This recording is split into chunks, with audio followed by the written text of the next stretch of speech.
Block 0, episode 28 of 200, OPE return. It started with messages. Tiny ones.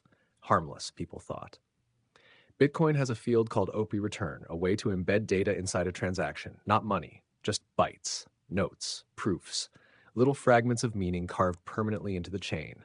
For years, it held love notes, hashes of documents, protest slogans, jokes no one remembered writing. Then the messages began writing back. Marcus Hale noticed the first anomaly in a routine scan, an OP return output embedded in the latest block, hex decoded to plain text. "We see you." He frowned. Trolls had written stranger things. He moved on. 10 minutes later, another block. "Stop scanning."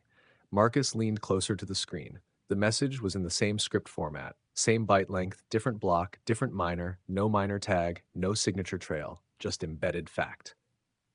Across the world, people began reporting strange inscriptions.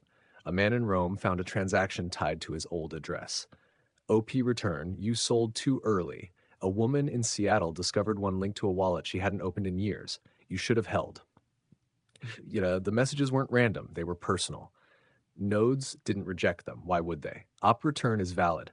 Up to 80 bytes of arbitrary data. The chain doesn't care what you say, as long as it fits. Marcus decoded the next block. The message was longer this time, split across multiple transactions. When assembled, it read, "You are part of the payload." His stomach tightened.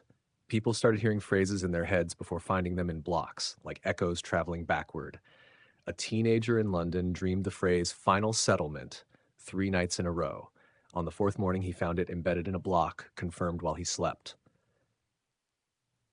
The scariest part wasn't the content, it was the pattern. Every OP return message corresponded to someone who had interacted with Bitcoin deeply: miners, developers, longtime holders, observers, verifiers, witnesses. Marcus realized what was happening. OP return data is unspendable. It carries no value, it just sits there, permanent, unmovable, unread unless you look. The messages weren't meant for everyone, they were meant for those who scanned deeply enough to find them. He decoded the latest block. This one wasn't hex. It was ASCII. Plain. Clear. Marcus Hale, input acknowledged his blood ran cold. There was no encryption, no obfuscation, just his name, embedded in a transaction no one had broadcast. He refreshed. The message changed.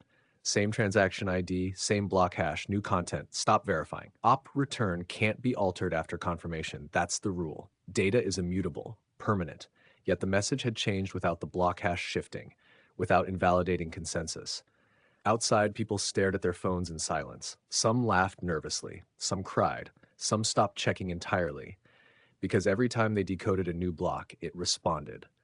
Marcus disconnected his node, closed his laptop, turned off every device in the apartment. The room fell silent.